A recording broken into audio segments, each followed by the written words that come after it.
Value जो है sir वो किसके बराबर है 1 बाई sin c के बराबर। इस तरीके से काम कर लिया। इसको अगर लिखते हैं तो 1 डिवाइडेड बाई sin और c की वैल्यू जो है वो कितनी है 45। इस तरीके से काम है। तो म्यू जो है वो किसके बराबर होगा 1 बाई √2 हमारे पास हो गया और 1 बाई √2 जो है सर वो उस तरफ जाएगा तो वैल्यू कितनी हो जाएगी √2 हमारे पास होगी। ठीक है,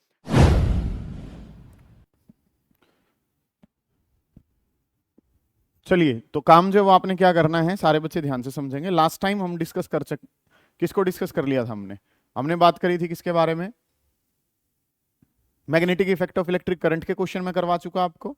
नेक्स्ट जो बात करी थी ईएमआई और एसी के सवाल कर लिए थे। मतलब टॉपिक वाइज हम जो हैं कुछ अच्छे सवाल लगा रहे हैं जिनमें हमारे लगभग सारे टॉपिक्स जो हैं वो कवर हो रहे हैं। तो आज हम काम करेंगे ऑप्टिक्स के बारे में। ऑप्टिक्स के लगभग 10 सवाल जो हैं वो हम कर रहे होंगे जिनमें वेव ऑप्टिक्स और रे ऑप्टिक्स दोनों के कंसेप्ट जो है ना वो आपके क्लियर हो जाएंगे। ठीक है, तो रे और वेव ऑप्टिक्स के क्वेश्चंस जो हैं वो मैं करवा रहा हूं। ठीक है, ये क्वेश्चंस जो हैं वो टॉपिक वाइज थोड़े से हैं, जो इंपॉर्टेंट क्वेश्चंस बनते हैं उनके बेसिस पे हैं। साथ ही साथ आपने इनके PYQs जो हैं वो भी लगा लेने हैं। ठीक है, नेक्स्ट अगर मैं बात करता हूं ड्यूअल नेचर, सेमीकंडक्टर और किसकी, एटम न्यूक्लियाई की, उनके पहले से ही हम जो हैं वो नॉर्मल जब हम कंसेप्ट कर रहे थे तभी हमने बहुत सारे सवाल लगा लिए थे। ठीक है, तो वो तो वहीं से ही आप डिस्कस कर लेंगे। अभी के लिए जो है वो हम क्या कर रहे हैं, ऑप्टिक्स वाले सवाल जो है वो कर रहे हैं, इन पे थोड़ा सा ध्यान ज्यादा देंगे। काम करना क्या कुछ है वो गौर कर रहे होंगे। Radii of curvature of both the surfaces of a lens are equal. Radius of curvature जो है वो एक लेंस के दोनों जो सरफेसेस के, ये रेडियस ऑफ कर्वेचर जो है वो क्या दिखा रखे हैं आपको, इक्वल दिखा रखे हैं। रेडियस ऑफ कर्वेचर जो है वो दोनों सरफेस के इक्वल हैं। One of the surface is made plane by grinding, then will the focal length of lens will change, will the power change. ठीक है, अच्छा सवाल है। लेंस मेकर फॉर्मूले के बेसिस पे क्वेश्चन दिखा रखा है, लेंस का नाम नहीं दिया है। हम बाय डिफॉल्ट लेंस जो है मान लो हम सोल्व कर लेते हैं किसके लिए, कन्वेक्स लेंस के लिए। ठीक है, ये चीजें जो है वो आपको पता है। हालांकि आप सीधा रिजल्ट भी याद कर सकते हैं। जब एक सरफेस को प्लेन बना दिया जाता है वर्टिकल एक्सिस से कट करके तो फोकल लेंथ जो है वो चेंज हो जाती है, पावर जो है वो भी चेंज हो जाती है। ठीक है, कैसे चेंज हो जाती है मैं कंसेप्ट सिखाने की कोशिश कर रहा हूं, सारे बच्चे ध्यान से समझेंगे। सबसे पहले सर लेंस मेकर फॉर्मूले से हमें क्या पता है कि 1 बाई फोकल लेंथ किसके बराबर है, 1 बाई फोकल लेंथ बराबर है mu L divided by mu M minus का 1 इनटू में 1 by R1 minus 1 by R2। इस तरीके से काम जो है ना वो आपने कर लिया कि 1 बाई फोकल लेंथ, और 1 बाई फोकल लेंथ जो है वो किसके बराबर भी होती है सर, पावर के बराबर होती है। 1 by focal length is equal to mu L by mu M minus 1 by R1 minus 1 by R2। ये कंसेप्ट जो है ना वो पता है। एक लेंस आपको दिखा रखा है, इनमें ये चीजें हमारे काम आ रही होंगी। लेंस आपको दिखा रखा है, ये वाला सरफेस जो है इसको क्या नाम दे दिया, R1 नाम दे दिया। ये वाला जो सरफेस है सर इसको क्या नाम दे दिया, R2। जिसका सर्कल जो है वो राइट में पूरा होता है उसको प्लस लिया जाता है, जिसका सर्कल लेफ्ट में पूरा होता है सर उसको क्या लिया जाता है, माइनस लिया जाता है। इस वाले को प्लस और इस वाले को कैसा ले लिया, माइनस। इस वाले का सर्कल उस तरफ पूरा हो रहा है तो ये क्या हो गया, प्लस R, और ये कैसा हो जाएगा, माइनस R। R क्यों ले रहे हैं, क्योंकि दोनों सरफेस की जो रेडियस ऑफ कर्वेचर है सर वो कैसी दे रखी है आपको, इक्वल दिखा रखी है। इस तरीके से काम था। तो 1 by focal length, 1 by focal length की अगर मैं बात करूंगा तो काम जो है वो क्या हो जाएगा, mu L divided by mu M minus का 1 इनटू में 1 बाई R1। R1 वाले की जगह R है और R2 वाले की जगह कितना है, माइनस का R। इस तरीके से क्वेश्चन ने क्या रखा है, क्योंकि दो सरफेस हैं तो एक प्लस में रहेगा दूसरा कैसा रहेगा, माइनस में। दोनों रेडियस बराबर थी तो एक R दूसरे की जगह कितना हो गया, माइनस 1 बाई R। तो 1 बाई एफ के बारे में अगर मैं बात करूंगा तो 1 बाई एफ किसके बराबर है, mu L divided by mu M minus का 1 बाई R1 माइनस माइनस क्या हो जाएगा, प्लस हो जाएगा। तो 1 बाई R और प्लस कितना हो गया, 1 by R। 1 by R plus 1 by R करा तो कितना हो जाएगा, 2 बाई R। तो ये वैल्यू जो है वो क्या बन जाएगी, ये वैल्यू बन जाएगी mu L divided by mu M minus 1 और इनटू में कितना हो जाएगा, 2 डिवाइडेड बाई R के बराबर। इस तरीके से काम कर लिया, माइनस माइनस प्लस हो गया, ये कितना हो गया, 2 डिवाइडेड बाई R। ये हमारी वैल्यू किसकी है, पहले ये कोई भी वैल्यू जो है ना वो हमारी थी। चाहो तो आप वो 2 उठा के यहाँ नीचे रख लोगे क्योंकि इसका इस्तेमाल करेंगे हम। तो 1 बाई 2f बराबर आ गया, और 1 बाई 2f बराबर है किसके, mu L divided by mu M minus का 1 और इनटू में कितना हो गया, 1 बाई R। जो ये 2 मल्टीप्लाई में था वो वहां पे जाके किसका हो गया, डिवाइड का। इस तरीके से काम कर लिया। अब आपने एक जो सरफेस है, एक सरफेस को ग्राइंड करके क्या कर दिया, उसको प्लेन बना दिया। ऐसे करके काम जो है ना वो आपने कर लिया। ये काम जो है ना वो आपने हो गया। तो अब ये प्लेन वाला सरफेस हो गया और प्लेन वाला सरफेस हो गया, तो इसकी रेडियस कितनी हो गई है, इनफाइनाइट। इस वाले के बारे में अगर मैं बात करूंगा तो ये R2 जो रेडियस है ये उस तरफ पूरी हो रही है, तो ये कैसा हो गया सर, माइनस का R हमारे पास हो गया।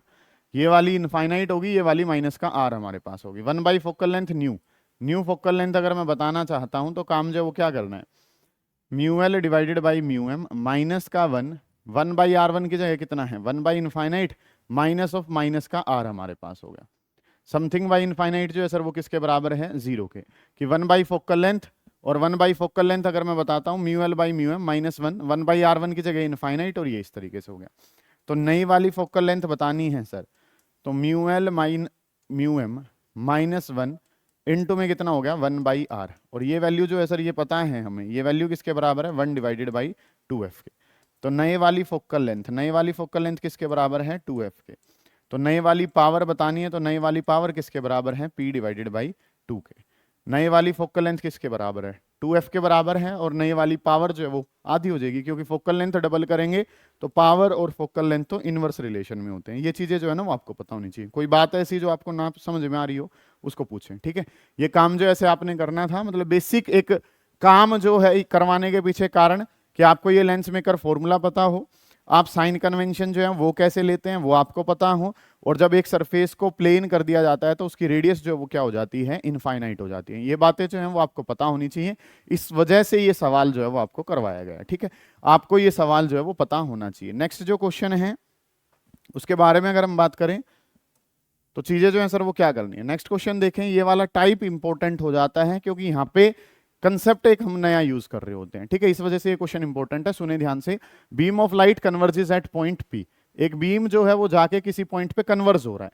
पहले बीम कन्वर्ज हो रहा है, उसके बाद एक लेंस को आप रख रहे हैं। Now a convex lens is placed in the path, अब एक कन्वेक्स लेंस को बीच के रास्ते में रखा गया है। तो ये काम आपने करना है, एक बीम कन्वर्ज हो रहा है किसी पॉइंट पी पे, अब कन्वेक्स लेंस को उसके पाथ में कहीं रखा गया है, ठीक है। ये काम जो वो कहा गया है, और कन्वर्जेंट बीम जो है अगर इस तरीके से काम दे रखा हो, तो इस तरीके का काम जब भी दे रखा हो तो बेटा यू पॉजिटिव लेना होता है। सभी केसेस में यू नेगेटिव लेते हैं, लेकिन अगर इस तरीके की स्टेटमेंट दिखा रखी हो तो हम यू को कैसा लेते हैं पॉजिटिव। इस वजह से ये सवाल करवाया है।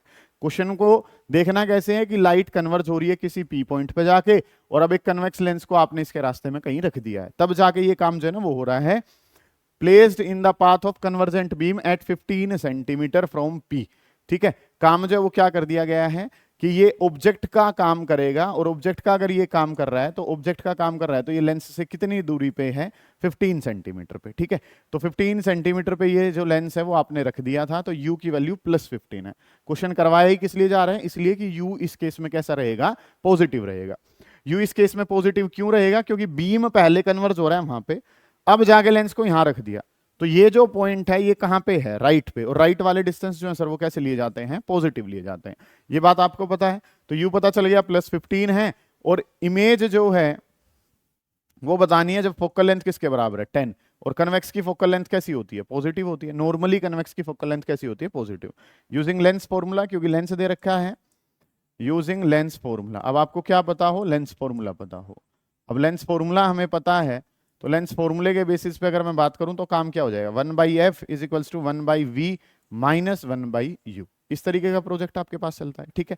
सवाल करवाने के पीछे का कारण ये प्लस क्यों लिया गया है। 1/फोकल लेंथ, फोकल लेंथ की जगह 10 है, 1/v की जगह 1/v, u की जगह जो वैल्यू है सर u की जगह कितना है 15 हमारे पास है। ये माइनस का 15 इस तरफ जाके प्लस का हो जाएगा, तो 1/10 प्लस 1/15 इज इक्वल टू किसके बराबर है 1/v के बराबर है। एलसीएम 30 आ जाएगा, यहाँ पे 3 हो जाएगा, यहाँ पे 2 हो जाएगा, इज इक्वल टू 1/v। ये 5 डिवाइडेड बाई 30 हो जाएगा, 5 से ये 30 को कितने पे काटेंगे 6 पे, तो जो हमारी फाइनल इमेज है वो कहाँ पे बन जाएगी, that will be formed at a distance of 6 centimetre. वो कहाँ पे बनेगी, वो 6 सेंटीमीटर पे बनेगी। सवाल करवाने के पीछे का कारण कि ये u जो है वो कैसा रहेगा पॉजिटिव रहेगा, u की वैल्यू जो है सर वो कैसी रहेगी पॉजिटिव रहेगी। अगला जो काम है, अगला question, calculate the speed of light in a medium whose critical angle is 45 degree. अब ये क्रिटिकल एंगल जो है वो वैल्यू कितनी दे रखी है, you are given with critical angle 45 degree. TIR के बेसिस पे नीट में सवाल बहुत ज्यादा बार पूछा गया है, ध्यान से समझेंगे। क्रिटिकल एंगल जो है सर वो कितना दिखा रखा है 45 डिग्री दिखा रखा है, और हमें क्या बताना है उसमें, उस मीडियम में वेलोसिटी बतानी है। तो सर हम रिफ्रैक्टिव इंडेक्स जानते हैं कि what is the value of refractive index. Refractive index mu, और म्यू किसके बराबर होता है, म्यू बराबर होता है 1/sin c के। म्यू की वैल्यू जो है सर वो किसके बराबर है 1/sin c के बराबर है। इस तरीके से काम कर लिया। इसको अगर लिखते हैं तो 1 डिवाइडेड बाई साइन और c की वैल्यू जो है सर वो कितनी है 45। इस तरीके से काम है। तो म्यू म्यू जो है वो किसके बराबर हो गया, 1/1/√2 हमारे पास हो गया, और 1/√2 जो है सर वो उस तरफ जाएगा तो वैल्यू कितनी हो जाएगी, √2 हमारे पास होगी। ठीक है, कि म्यू म्यू की वो हमें क्या दे रखा है, क्रिटिकल एंगल। क्रिटिकल एंगल पता है तो हम क्या निकाल सकते हैं, रिफ्रैक्टिव इंडेक्स। रिफ्रैक्टिव इंडेक्स क्या होता है, 1/sin c। सी की वैल्यू कितनी है 45, साइन 45 कितना 1/√2, √2 को ऊपर भेज दिया तो कितना बन जाएगा ये म्यू। म्यू कितना पता चल गया, म्यू पता चल गया √2 हमें पता चल गया। नेक्स्ट अगला जो काम करना है कि म्यू म्यू किसके बराबर है सर, म्यू बराबर होता है c divided by v। c को स्पीड ऑफ लाइट क्या लेते हैं क्योंकि क्रिटिकल एंगल भी था।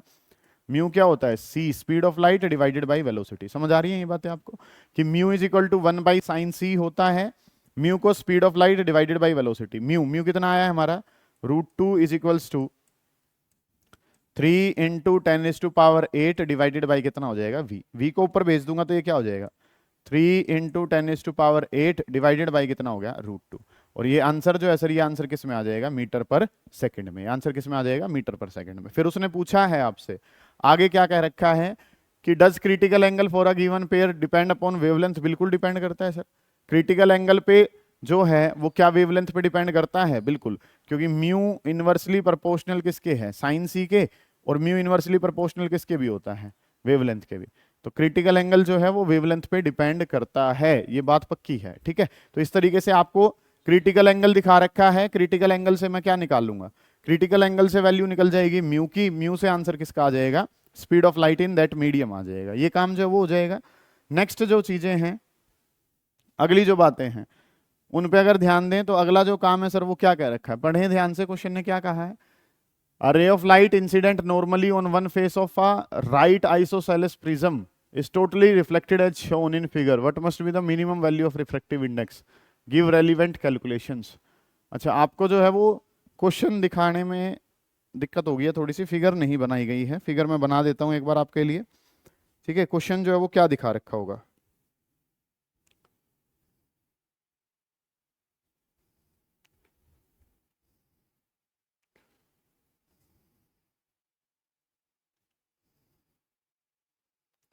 अरे ऑफ लाइट इंसिडेंट नॉर्मली इस तरीके से काम जो है ना वो हो रखा है। एक राइट आइसोसेलेस ट्रायंगल जो है ना वो बना रखी है, और राइट आइसोसेलेस ट्रायंगल जो है ना वो कुछ इस तरीके से बना रखी है।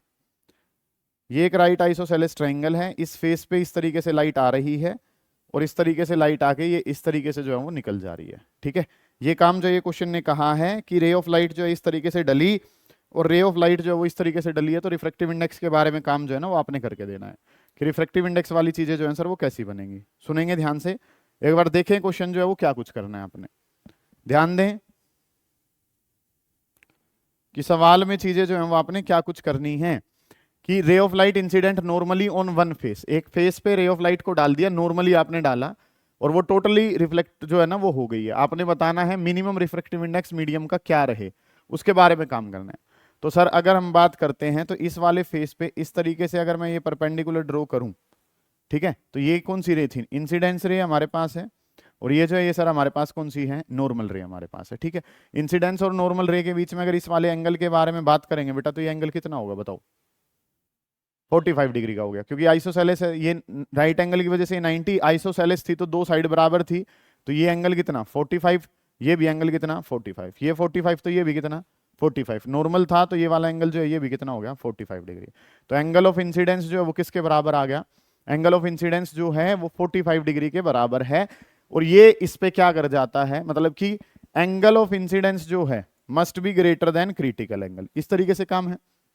और ये क्रिटिकल एंगल जो हमारा आ रहा है वो किसके बराबर आ रहा है, 45 डिग्री के। तो म्यू के बारे में बात करता हूं तो रिफ्रैक्टिव इंडेक्स कितना होता है, म्यू की वैल्यू क्या है 1 डिवाइडेड बाई साइन सी के बराबर है। सी वाली वैल्यू अगर रखता हूं तो सी किसके बराबर है 45, इस वैल्यू को अभी सोल्व करा था तो आंसर कितना आ गया था म्यू का √2। तो मिनिमम वैल्यू जो है वो रिफ्रैक्टिव इंडेक्स की किसके बराबर होनी चाहिए, √2 के बराबर, क्योंकि ये आइसोसेलेस राइट एंगल ट्राइंगल थी, राइट एंगल है तो एंगल 90, आइसोसेलेस है तो ये दोनों एंगल आपस में कैसे रहेंगे, बराबर रहेंगे। अगली जो बात है सर वो क्या पता है, ये 45 तो ये भी 45, ये 45 तो ये 45, तो mu is equal to 1 by sine C हमारे पास होता है। वैल्यूज को पुट करेंगे, सोल्व करेंगे, ये आंसर आ जाएगा। नेक्स्ट क्वेश्चन पे चलते हैं। Equilateral glass prism has refractive index 1.6 in air, find the angle of minimum deviation of the prism when kept in a medium of refractive index 4√2 divided by 5। देखें question ने क्या कहा है, equilateral glass prism, equilateral glass prism है तो sir angle of prism जो है वो तो किसके बराबर है, 60 के बराबर है। एंगल ऑफ प्रिज्म किसके बराबर है, 60 के बराबर है। Refractive index of the prism जो है वो किसके बराबर है, रिफ्रैक्टिव इंडेक्स ऑफ प्रिज्म कितना है, 1.6। मीडियम का जो रिफ्रैक्टिव इंडेक्स है सर वो किसके बराबर है, मीडियम का रिफ्रैक्टिव इंडेक्स है 4√2 और डिवाइडेड बाई कितना है 5। इस तरीके से बात क्या रखी है, मिनिमम डेविएशन का एंगल जो है ना वो आपने बताना है कि एंगल ऑफ मिनिमम डेविएशन जो है वो क्या होगा, ये आपका सवाल है। मिनिमम डेविएशन की कंडीशन पे हम क्या जानते हैं सर कि अगर आर बताना है, आर बताना है तो आर किसके बराबर होता है, ए डिवाइडेड बाई 2 के। मिनिमम डेविएशन के बारे में जब बात करनी हो तो मिनिमम डेविएशन वाला एंगल जो है सर वो किसके बराबर होता है, ए बाई 2 के बराबर है। ए किसके बराबर है, 60 डिवाइडेड बाई 2, और 60 बाई 2 करा तो ये आंसर जो है सर वो किसके बराबर आ गया, 30 के बराबर। सही है इतनी बात में कि काम जो है सर आर बताना है, आर बताना है तो आर की वैल्यू कितनी है, ए बाई 2, ए कितना है 60 डिवाइडेड बाई 2, 60 बाई 2 करा तो आंसर किसके बराबर आ गया, 30 के बराबर। ये काम कर लिया। और मिनिमम डेविएशन पे हम क्या जानते हैं, मिनिमम डेविएशन पे प्रिज्म फॉर्मूला एप्लीकेबल होता है। मिनिमम डेविएशन पे अगर मैं बात करूं तो मिनिमम डेविएशन पे प्रिज्म फॉर्मूला जो है वो एप्लीकेबल है। और प्रिज्म फॉर्मूला अगर एप्लीकेबल है तो म्यू का फॉर्मूला क्या होता है, म्यू का फॉर्मूला है साइन, प्रिज्म फॉर्मूला क्या कहता है, A plus delta M divided by 2 और divided by sine A by 2। R निकालने की आवश्यकता भी नहीं है बेशक से, आर को वैसे क्या कह दिया गया है, ए बाई 2 कह दिया गया है। ठीक है, दोबारा देख लो, ध्यान से समझो कि मिनिमम डेविएशन के लिए प्रिज्म फॉर्मूला एप्लीकेबल होता है। प्रिज्म फॉर्मूला पता हो, इस वाले सवाल को करवाने का कारण ये है। ठीक है, कि काम जो है आपने क्या करना है, प्रिज्म फॉर्मूला पता होना चाहिए। प्रिज्म फॉर्मूला क्या है, म्यू, म्यू किसके बराबर है, sine A plus delta M by 2 sine of A by 2। इस तरीके से बात ठीक है। अब दो रिफ्रैक्टिव इंडेक्स दे रखे हैं तो हम क्या करते हैं, मीडियम वाले से डिवाइड कर लेते हैं, प्रिज्म वाला डिवाइडेड बाई क्या हो जाएगा, मीडियम वाला। ठीक है, म्यू, म्यू के बारे में बात करें तो प्रिज्म वाला रिफ्रैक्टिव इंडेक्स डिवाइडेड बाई किसका हो गया, मीडियम वाला। इस तरीके से काम कर लिया। प्रिज्म, प्रिज्म वाला कितना है, 1.6 के बराबर है। मीडियम वाला कितना है, 4√2 डिवाइडेड बाई 5 था तो वो 5 कहाँ चला जाएगा, मल्टीप्लाई में। ठीक है, 4√2 डिवाइडेड बाई 5 है वो कहाँ चला जाएगा, मल्टीप्लाई में। साइन ऑफ ए की जगह जो वैल्यू है वो कितनी है, 60 प्लस कितना हो गया, ए की जगह जो वैल्यू है वो कितनी होगी, 60 plus delta M divided by 2 और sine of A by 2। A by 2 की बात करूंगा तो साइन ऑफ एंगल कितना हो गया, 60 बाई 2 करूंगा तो 60 बाई 2 जो है सर वो किसके बराबर है, 30 के बराबर। ये काम आपने कर लिया। प्रिज्म फॉर्मूले की बात करेंगे तो म्यू, म्यू की वैल्यू जो है सर वो कितनी है, म्यू की वैल्यू है sine A plus delta M by 2 sine A by 2। ये वैल्यू जो है बेटा वो पता होनी चाहिए। ये रिफ्रैक्टिव इंडेक्स बताना है तो मीडियम वाला डिवाइडेड कर दिया जाता है किससे, प्रिज्म वाले से। लेंस वाला हो तो लेंस वाला डिवाइडेड बाई क्या हो जाएगा, मीडियम वाला। तो म्यू पी कितना है 1.6, म्यू एम 4√2 डिवाइडेड बाई 5। इसको ऐसे कर दिया। यहाँ पे जो ये वैल्यूज हैं इन वैल्यूज को अगर हम पुट करते हैं अब तो ये कितना हो जाएगा, ये 8 बन जाएगा, 8 डिवाइडेड बाई 4√2। 4 से ये वैल्यू कितने पे चली जाएगी, 2 पे, √2 से ये वैल्यू कितने पे चली जाएगी, √2 पे चली जाएगी। ठीक आ रही है इतनी बातें तो समझ में। 1.6 इंटू 5 करा तो इस तरीके से काम कर लिया। ये बातें जो है वो पता चली। नेक्स्ट अगला जो काम करना है तो ये क्या हो गया, √2 बराबर है, √2 बराबर है किसके, sine A plus delta M by 2, sine A plus delta M by 2 और साइन 30। साइन 30 कितना होता है 1/2। इसको ऊपर भेज दूंगा तो √2 इंटू में कितना हो गया 1/2 इज इक्वल्स टू साइन ए की जगह कितना है 60 प्लस डेल्टा एम और डिवाइडेड बाई कितना हो गया 2। ये वैल्यू लिखोगे तो ये कितने पे घट जाएगी 1/√2 पे। 1/√2 साइन के किस पे होती है 45, sine 45 is equals to sine 60 plus delta M और डिवाइडेड बाई 2 हमारे पास हो गया। ठीक है, साइन से साइन को कंपेयर करा तो 45 इंटू 2 करा तो 90 is equals to 60 plus delta M और you have to find out the value of delta M तो कम्स आउट टू भी 30 डिग्री। इस तरीके से काम जो है ना वो आपने कर लिया। प्रिज्म फॉर्मूला लगाना है क्योंकि मिनिमम डेविएशन पे प्रिज्म फॉर्मूला एप्लीकेबल होता है। प्रिज्म फॉर्मूला एप्लीकेबल है तो mu is equal to sine A plus delta M by 2 sine A by 2। ये वैल्यूज आपने रखी, यहाँ से आंसर जो है वो पुट करा तो आंसर जो है डेल्टा एम का आंसर कितना आ गया 30 डिग्री हमारे पास। इस तरीके से काम जो है ना वो आपने कर लिया। कोई दिक्कत यहाँ तक के काम में नहीं है जी। नेक्स्ट जो काम है उस पर अगर बात करते हैं तो अगला जो सवाल है वो क्या कह रखा है, सुने ध्यान से। By convex lens of refractive index 1.5, focal length 20 centimetre is placed in a medium of refractive index 1.65। Medium से ज्यादा मतलब लेंस से ज्यादा रिफ्रैक्टिव इंडेक्स किसका है, ये लेंस का है, ये मीडियम का है। लेंस से ज्यादा रिफ्रैक्टिव इंडेक्स किसका है? मीडियम का। फाइंड इट्स फोकल लेंथ, इसकी फोकल लेंथ जो है वो क्या होगी? What should be the value of refractive index of the medium so that it acts as a plane sheet of glass. अच्छा सवाल है, बहुत बेहतरीन सवाल है। जब भी लेंस का मीडियम बदलेगा, इस तरीके से कोई चीजें बोलेगा, तो आपने क्या करना है? आपने उस टाइम पे काम करना है कि 1 by focal length.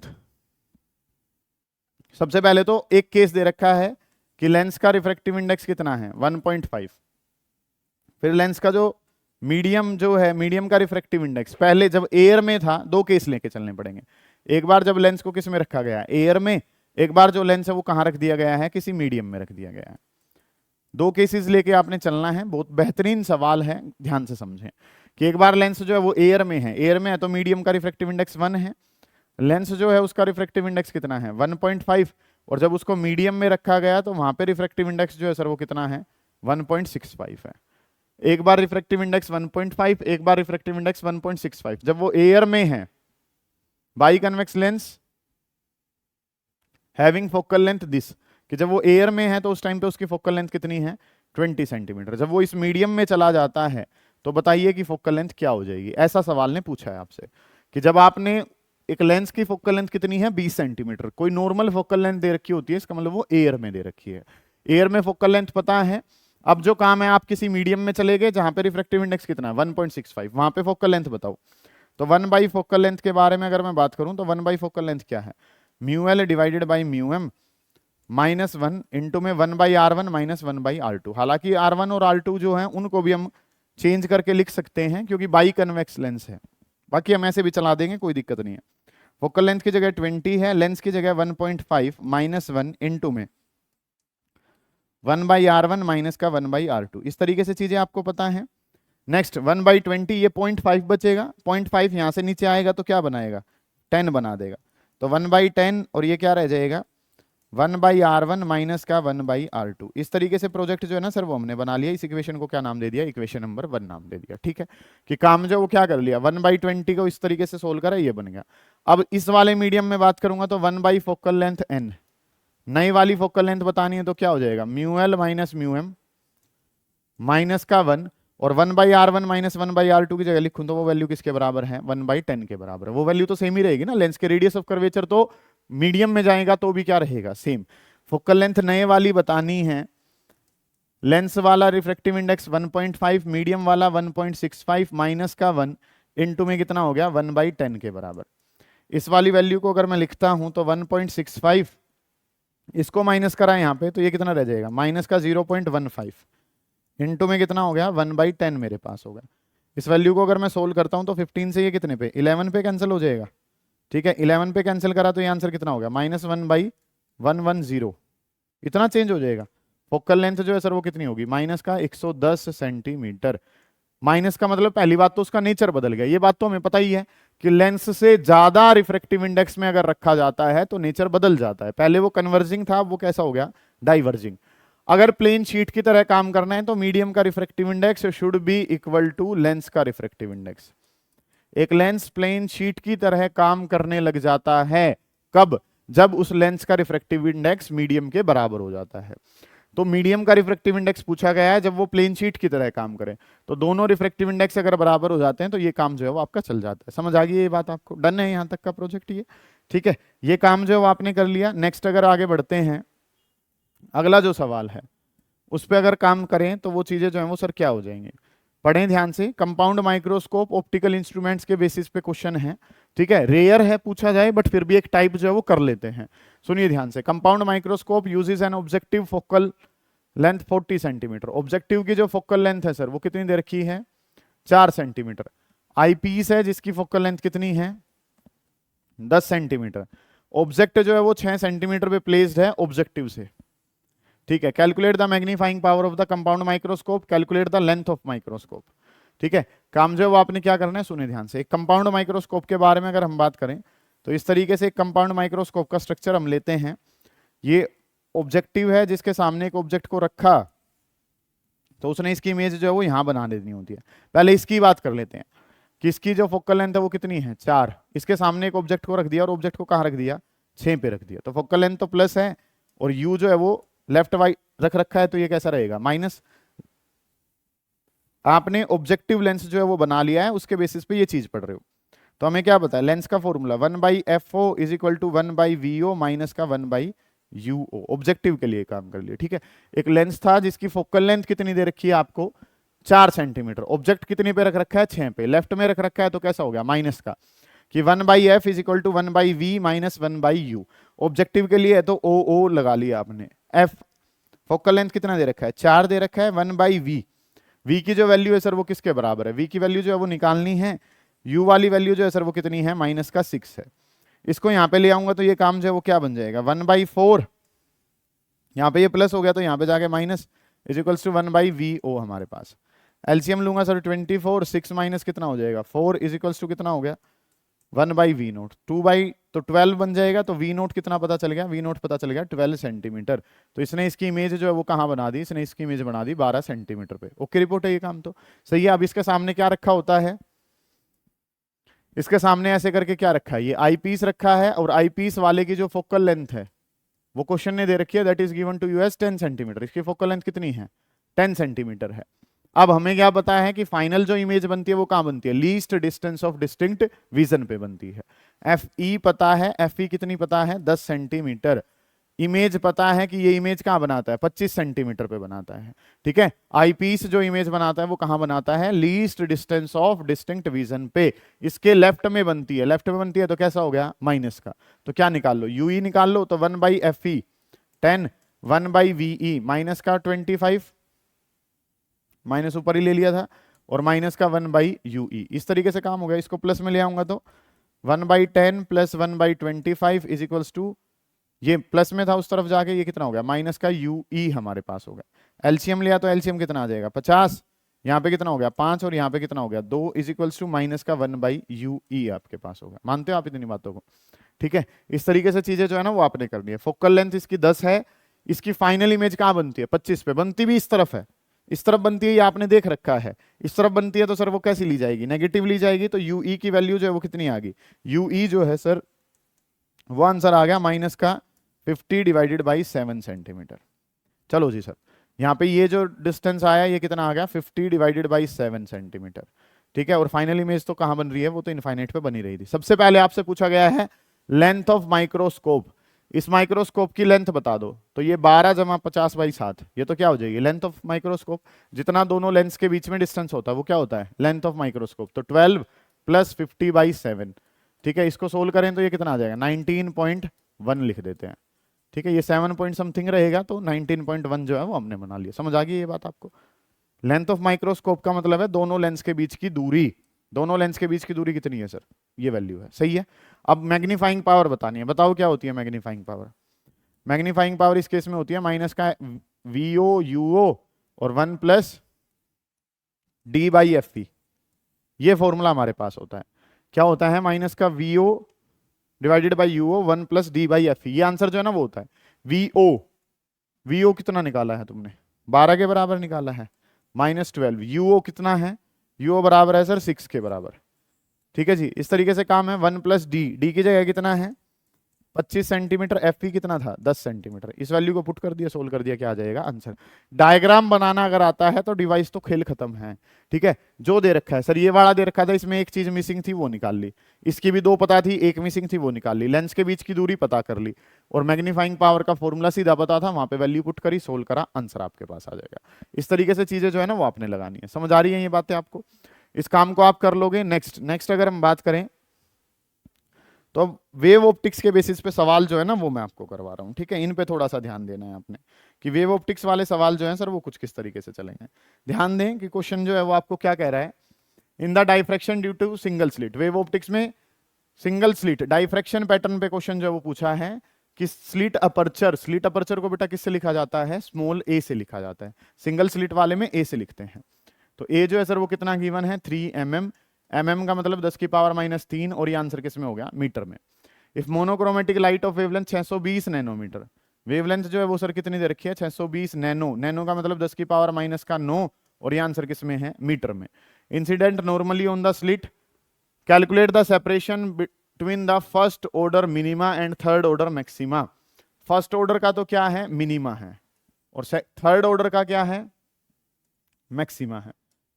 First order का मिनिमा और थर्ड ऑर्डर का मैक्सिमा, ये काम जो है ना वो करना है।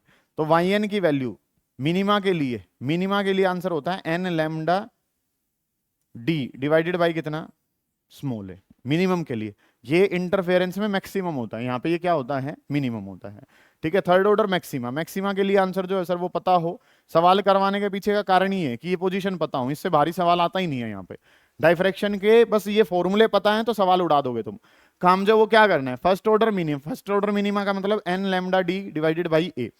इसके बारे में बात करेंगे तो ये कितना हो जाएगा, 2n plus 1 lambda capital D divided by कितना हो गया, 2a। ये वैल्यू जो इसके लिए होती है।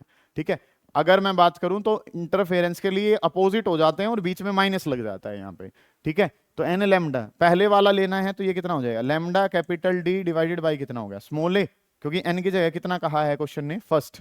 यहाँ पे थर्ड बोला है तो थर्ड वाले के बारे में बात करूंगा तो ये 2 3 जा 6 7 lambda capital D divided by कितना हो गया, 2a। ये जो है ये किसके लिए है, फर्स्ट के लिए। दोनों का डिफरेंस बताना है, तो सर काम क्या हो जाएगा, थर्ड वाले में से किसको माइनस कर देंगे, फर्स्ट वाले को माइनस कर देंगे। थर्ड वाला जो आंसर है वो कितना है, 7 lambda capital D divided by कितना है, 2a। और ये वाला कितना है, lambda capital D divided by कितना है, a। सोल्व करूंगा तो कितना हो गया, 2a हो जाएगा, 2 को ऊपर भेजूंगा तो 5 lambda capital D divided by कितना हो गया, 2a। 5 की जगह 5 है, लैम्डा कितना दे रखा है, 620। ठीक है जी, उसके बाद जो काम है वो आपको क्या कह रखा है, 620 10 की पावर कितना है, माइनस का 9 कैपिटल D जो है सर वो कितना है, कैपिटल D दे रखा है 1.5 मीटर। स्क्रीन का जो सेपरेशन है वो 1.5 है, 2a। स्लिट वाला सेपरेशन कितना था, 3 इंटू 10⁻³ है। तो ये वैल्यूज अगर मैं सोल्व करना चाहूंगा तो कंसेप्ट जो है वो इसको सोल्व कर लेंगे, आंसर किस में आ जाएगा, मीटर में आ जाएगा, कोई बात ही नहीं है। हमें जो पता होना चाहिए कि मैक्सिमम की कंडीशन क्या है, हमें क्या पता होना चाहिए कि मिनिमम की कंडीशन क्या है। वो वैल्यूज अगर मुझे पता है, मैं पुट करता हूं, सोल्व करता हूं, मेरे पास मेरा आंसर आ जाता है। इस तरीके से काम हमने करना है। ये चीजें जो है वो आपने कर ली। नेक्स्ट अगला जो सवाल है वो क्या कहता है, उस पर अगर हम चलें तो चीजें जो है वो आपने देखनी क्या कुछ है। Beam of light consisting of 2 wavelengths, 2 wavelength हैं। एक वेवलेंथ जो है सर वो कितनी है, 800 नैनोमीटर, और एक वेवलेंथ जो है सर वो कितनी दे रखी है, 600 नैनोमीटर। इस तरीके से काम दे रखा है कि एक वेवलेंथ है सर 800, दूसरे वाली कितनी है, 600। Used to obtain the interference fringes in Young's double slit experiment placed 1.4 metre away. कितनी दूरी पे रखे हैं, ये दिखा रखा है, कैपिटल D जो है ना वो दिखा रखा है। If the 2 slits are separated by a distance of this, small d दे रखा है, मीटर का मतलब कैपिटल D दे रखा है। Calculate the least distance of the central bright where the bright fringes coincide. जब भी ये कोइंसाइड का केस दे रखा हो ना बेटा, तो काम कैसे करते हैं, सुनो ध्यान से। दोनों केसेस में जो कैपिटल D है वो सेम है, that is given to you as 1.4 metre. दोनों केसेस में जो स्मॉल d है सर वो फिक्स है, वो कितना गिवन है, 0.28 mm हमें दे रखा है। नेक्स्ट जो काम है सर वो क्या करना है, कैपिटल D पता है, स्मॉल d पता है। एक जगह जो बात हो रही है सर वो क्या हो रही है कि λ1 एक वेवलेंथ दे रखी है, दूसरे वाली दे रखी है। एक वेवलेंथ कितनी है, 800 नैनोमीटर है, और दूसरे वाली जो वेवलेंथ है वो कितनी दे रखी है, 600 नैनोमीटर।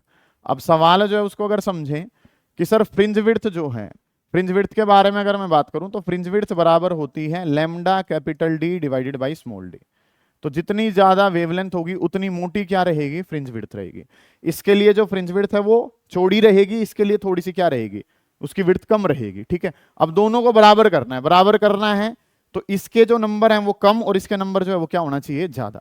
जिसकी वैल्यू बड़ी है उसकी संख्या क्या रहेगी, कम, बराबर करना है तो, और जिसकी वैल्यू छोटी है उसकी संख्या क्या रहेगी, ज्यादा। और लीस्ट डिफरेंस रहना चाहिए, तो इसकी संख्या को अगर n मानूंगा तो इसकी संख्या क्या हो जाएगी, n+1 हो जाएगी। ठीक है, क्वेश्चन ने क्या कह रखा है समझो ध्यान से। एक जो है वो 800 नैनोमीटर वाला है, मान लो उसके जो ये स्प्रेड है वो इस तरीके से है। ठीक है, दूसरे वाला जो है वो 600 वाला है, तो उसके स्प्रेड थोड़े से क्या रहेंगे, इस तरीके से रहेंगे, कम रहेंगे उसके। तो काम जो वो क्या कह रहा है कि कौन से वाला जाके मिलेगा, तो इसका मान लो तीसरा है और इसका कौन सा मिल रहा है, 5वां। तो ये पता चल रहा है कि इसके वाली विड्थ चौड़ी थी तो इसका संख्या क्या है, कम। इसके वाली जो है वो थोड़ी सी कम थी तो इसकी संख्या जो है वो क्या है, ज्यादा। अब डिफरेंस को क्या कहा है, लीस्ट। ये तीन तो हो नहीं सकता, लीस्ट डिफरेंस के लिए ये कौन सा होना चाहिए, 4 के बराबर होना चाहिए। 3 और 4 हमें पता नहीं है, पता क्या है कि एक को अगर मैं n मानूंगा तो दूसरे वाला क्या हो जाएगा, n+1। बड़ा इंपॉर्टेंट सवाल है, एक को n माना तो दूसरा n+1 कब यूज करना है, जब ये कोइंसाइड वाला केस कहा जाए। तो हमें क्या पता है, इसके वाला वाई एन लिखूंगा तो N lambda 1 capital D divided by कितना, स्मॉल डी। इसके वाले को लिखेंगे तो ये कितना, N plus 1 lambda 2 capital D divided by कितना, स्मॉल डी। इस तरीके से प्रोजेक्ट आपके पास है।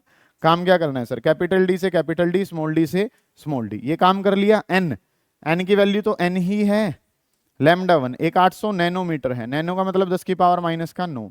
दूसरे वाला कितना था, एन प्लस 1, वो वैल्यू जो है सर वो कितनी दे रखी है, वो वाली वैल्यू दे रखी है 600 नैनोमीटर का मतलब 10 की पावर माइनस का 9 हमारे पास है। 10 की पावर माइनस 9 कैंसिल होगी, डबल जीरो से डबल जीरो कैंसिल होगी, ठीक है। यहाँ पे ये 2 4 जा और ये 2 3 जा, तो 4n, और 4n किसके बराबर है, 3n प्लस 3 के। 3n में से ये 4n को इसको माइनस करा तो n कितना पता चल गया, n की वैल्यू कितनी आ गई, 3 के बराबर, ठीक है। इसका थर्ड तो उसका कौन सा मैच करेगा, फोर्थ। और yn बताना है तो yn का फॉर्मूला क्या है, yn का फॉर्मूला है n lambda 1 capital D divided by small D. n की जगह कितना है 3, लैम्डा 1 800 नैनोमीटर का मतलब 10 की पावर माइनस 9, कैपिटल डी कितना है 1.4, स्मॉल डी कितना है 0.28, mm का मतलब क्या है 10 की पावर माइनस 3। और ये आंसर किस में आ जाएगा, मीटर में आ जाएगा। ये आंसर किस में आ जाएगा, मीटर में। कि वाई एन का मतलब क्या है, वाई एन का मतलब है N lambda 1 capital D divided by कितना, स्मॉल डी। इन वैल्यूज को पुट करा, सोल्व करा, और ये आंसर जो है वो आपके पास आ जाएगा। समझ आ रही है बात आपको। आपको कोइंसाइड का केस करना है, वो मैंने बताया, दोनों मैच करेंगे एक टाइम पे जाके। अगला जो काम है सर वो हमें क्या पता है, अगली बात आपको ये पता है कि जिसके ये विड्थ बड़ी है उसकी संख्या कम, जिसकी विड्थ छोटी है उसकी संख्या क्या रहेगी, ज्यादा। लीस्ट डिफरेंस के लिए तो ये अगर n है तो ये वाला जो है सर वो क्या रहेगा, n प्लस 1 रहेगा। दोनों को कंबाइन करा, n की वैल्यू आ गई, n की वैल्यू इसमें पुट कर दी, सोल्व करेंगे, आंसर आपके पास आ जाएगा। ये वाला काम उतारेंगे भी एक बार, इस वाले काम पे थोड़ा सा ध्यान दें, चीजें अच्छी हैं, इंपॉर्टेंट हैं, काम आएंगी आप लोगों के, ठीक है। ये कंसेप्ट जो है सर वो हमने सीख लिया। अब अगला जो काम है, नेक्स्ट जो क्वेश्चन है उसके बारे में अगर हम बात करें तो अगला जो सवाल है सर वो क्या होगा, उस पर ध्यान देंगे। यंग डबल स्लिट एक्सपेरिमेंट का सवाल है। Using a monochromatic light of lambda the intensity at the point on the screen where path difference is lambda is K. हमें अब क्या पता होना चाहिए कि लैम्डा पे क्या रहता है, मैक्सिमम रहता है, ठीक है। कि जब पाथ डिफरेंस कितने का हो, लैम्डा, पाथ डिफरेंस जब लैम्डा का हो तो हमें क्या पता है, उस टाइम पे मैक्सिमम का पॉइंट है और मैक्सिमम की इंटेंसिटी किसके बराबर है, के के बराबर है, ठीक है जी सर। मैक्सिमम इंटेंसिटी जो है वो के के बराबर है। हमें बताओ जहां पे लैम्डा बाई 3 पाथ डिफरेंस है वहां आंसर क्या आएगा।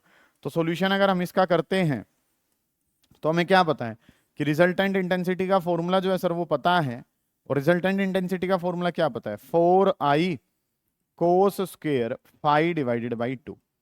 रिजल्टेंट जो इंटेंसिटी है उसका फॉर्मूला क्या है, 4i cos square phi divided by 2। इस तरीके से काम करना है।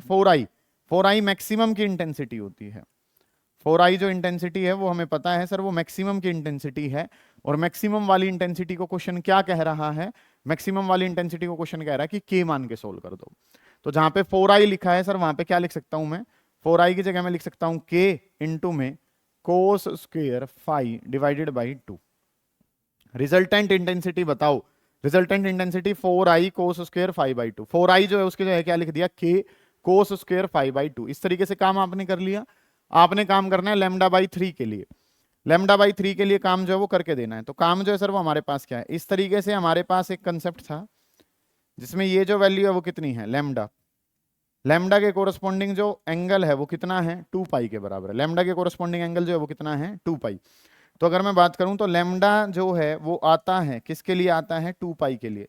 तो लैम्डा बाई 3 जो आएगा वो किसके लिए आएगा, 2 पाई डिवाइडेड बाई 3 के लिए आएगा। इस तरीके से काम करना है कि लैम्डा के लिए जो एंगल है वो कितना है, 2 पाई। तो लैम्डा बाई 3 के लिए जो एंगल आएगा वो कितना आएगा, 2 पाई बाई 3 के बराबर। ऐसे कर लेंगे के cos square phi by 2, phi की जगह कितना है 2 पाई बाई 3, और बाई 2 करना है तो इंटू में क्या कर दिया, ये 2 कर दिया। इस तरीके से काम जो है ना वो आपने कर लिया, ठीक है। कि रिजल्टेंट इंटेंसिटी बतानी है तो 4i cos square phi by 2, 4i जो ये मैक्सिमम वाली इंटेंसिटी है वो किसके बराबर है, के बराबर है। फाई की जगह कितना है 2 पाई बाई 3 इंटू में 2 से ये 2 कैंसिल कर देंगे तो ये आंसर क्या बन जाएगा, के कोस पाई बाई 3, कोस 60। और कोस 60 को अगर मैं लिखूं तो कोस 60 किसके बराबर है, कोस 60 बराबर होता है 1/2, और इसका क्या कर लिया स्क्वायर। तो ये k और 2 का स्क्वायर कितना हो गया 4। तो आंसर जो है वो किसके बराबर आ गया, k डिवाइडेड बाई 4k। ये काम जो है ना वो हमने कर लिया। समझ आ रही है ये बातें कि रिजल्टेंट इंटेंसिटी का फॉर्मूला है 4i कोस स्क्वायर 5/2। इस तरीके से काम है। 4i जो इंटेंसिटी है वो मैक्सिमम की है। मैक्सिमम इंटेंसिटी किसके बराबर है? k के बराबर है। 5 की जगह कितना है? 2π/3। वैल्यू पुट करी, सोल्व करा, आंसर आपके पास आ जाएगा। समझ आ रही है ये बातें आपको?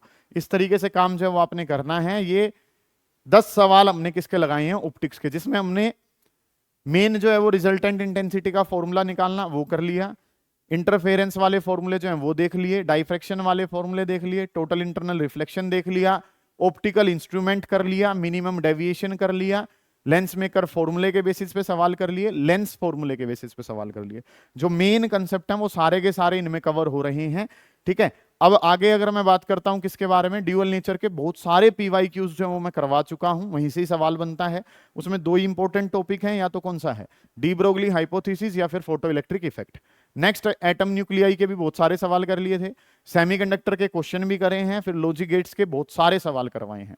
अब जो काम करना है, फिर पीवाईक्यूज की लिस्ट में किसके भी क्वेश्चन डाल रखे हैं, यूनिट एंड डायमेंशन के क्वेश्चन डाले हुए हैं, motion in a straight line, motion in a plane के सवाल हैं, लॉज ऑफ मोशन के क्वेश्चन हैं, वर्क पावर एनर्जी के सवाल हैं। ये सारे आप कर लोगे। कल जो है फिर हम rotation, gravitation, fluids, solids, thermodynamics etcetera, SHM और काइनेटिक थ्योरी ऑफ गैसेस, इनके सवाल जो है वो हम कर लेंगे। ये सारा सिलेबस आपका कंप्लीट हो जाएगा। आप जो हैं घर बैठ के पीवाईक्यूज जरूर लगाते रहें। हर चैप्टर के जो माइंड मैप है वो मैं आपके पास भेज रहा हूं, उनको सोल्व करते चलो। चीजें जो है वो बड़ी आसान सी हैं, कोई ज्यादा मुश्किल काम नहीं है। ये लास्ट के बचे हुए 4-5 दिनों में भी आप बढ़िया अपने स्कोर को बूस्ट अप कर सकते हैं। कर लेंगे बेटा इस काम को, कोई दिक्कत आएगी तो पूछ लेंगे।